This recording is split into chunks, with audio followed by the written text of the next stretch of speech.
ಹುಟ್ಟಿದ ಮೇಲೆ ಸಾಯಲೇಬೇಕೆನ್ನುವುದು ವಿಧಿಯ ನಿಯಮ. ಹಾಗಾಗಿ ಎಲ್ಲ ಧರ್ಮದವರು ಸತ್ತ ಮೇಲೆ ಸ್ವರ್ಗಕ್ಕೆ ಹೋಗಬೇಕೆಂದು ಬಯಸುವುದು ಸಹಜ. ಆದರೆ ನಾವು ಬದುಕಿರುವಾಗಲೇ ನಾವು ಒಂದು ಸ್ವರ್ಗ ನೋಡಬೇಕಂದ್ರೆ ಈ ವೈಕುಂಠ ಏಕಾದಶಿಯ ದಿನ ಶ್ರೀ ವೆಂಕಟರಮಣ ಶ್ರೀನಿವಾಸ ದೇವಸ್ಥಾನಕ್ಕೆ ಹೋದರೆ ನಿಜವಾಗ್ಲೂ ಸ್ವರ್ಗ ನೋಡ್ದಂಗೆ ಆಗುತ್ತೆ. ಸೊ ಇವತ್ತಿನ ವಿಡಿಯೋ ನಂದು ವೈಕುಂಠ ಏಕಾದಶಿಯ ವಿಶೇಷ ದಿನ ನಾನು ದೇವಸ್ಥಾನಕ್ಕೆ ಹೋಗಿದ್ದಂಥ ಟೈಮಲ್ಲಿ ವಿಡಿಯೋ ಮಾಡ್ಕೊಂಡಿದ್ದು. ತುಂಬ ಚೆನ್ನಾಗಿತ್ತು ಅಲಂಕಾರ ಮಾತ್ರ. ಆ ಅಲಂಕಾರ ನೋಡೋಕ್ಕೆ ಎರಡು ಕಣ್ಣು ಸಾಲದೆ ಯೂಟ್ಯೂಬಲ್ಲಿ ಕೂಡ ಹಾಕೋಣ ಅಂತ ವಿಡಿಯೋ ಮಾಡಿದ್ದು. ಹಾಯ್ ಹಲೋ ನಮಸ್ತೆ ಎಲ್ರಿಗೂ. ಎಲ್ಲರೂ ಹೇಗಿದ್ದೀರಿ? Welcome back to my channel. ಎಲ್ಲರೂ ಚೆನ್ನಾಗಿದ್ದೀರ ಅಂತ ಭಾವಿಸ್ತಾ ಇವತ್ತಿನ ವಿಡಿಯೋ ಸ್ಟಾರ್ಟ್ ಮಾಡಿದ್ದೀನಿ. ಎಲ್ರಿಗೂ ಗೊತ್ತಿರೋ ಹಾಗೆ ವೈಕುಂಠ ಏಕಾದಶಿ ಅಂದರೆ ಒಂಥರ ತುಂಬ ಚೆನ್ನಾಗಿರುತ್ತೆ.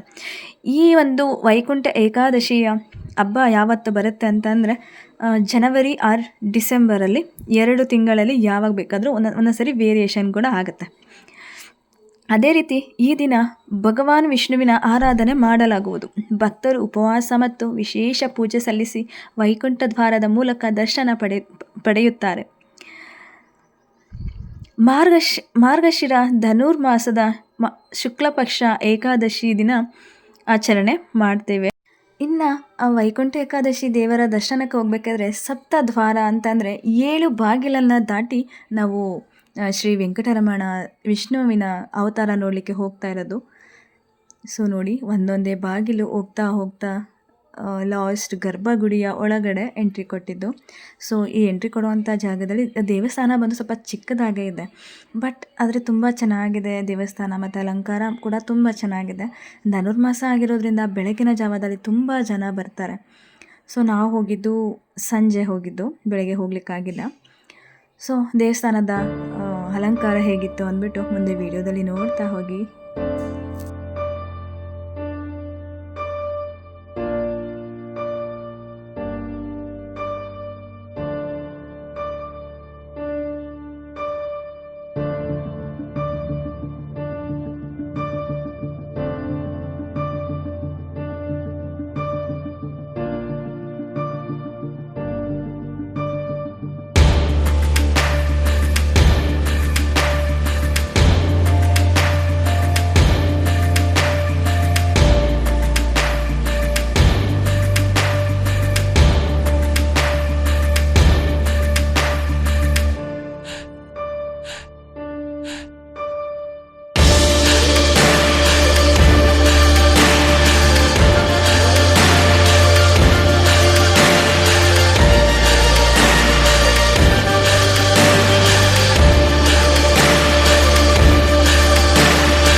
ಈ ದೇವಸ್ಥಾನದಲ್ಲಿ ನಾನು ನೋಡಿರೋ ಪ್ರಕಾರ ಚಿಕ್ಕ ವಯಸ್ಸಿಂದ ಕೂಡ ನಾನು ಈ ದೇವಸ್ಥಾನಕ್ಕೆ ಹೋಗ್ತಾ ಇದ್ದೀನಿ. ಅದರಲ್ಲೂ ವೈಕುಂಠ ಏಕಾದಶಿ ದಿನ ಮಿಸ್ ಮಾಡದೆ ಹೋಗ್ತೇನೆ.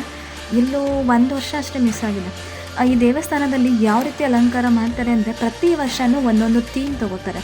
ಸೊ ಈ ಸರಿ ಅಂತೂ ನಮ್ಗೆ ತುಂಬ ಇಷ್ಟ ಆಯಿತು. ಕಬ್ಬಿಂದ ಅಲಂಕಾರ ಮಾಡಿದರು. ನಾನು ಲಾಸ್ಟ್ ಹೊರಗಡೆ ಬಂದು ಪಿಕ್ ತೊಗೋಬೇಕಾದ್ರೆ ನೋಡ್ತಾ ಇದ್ದೀನಿ.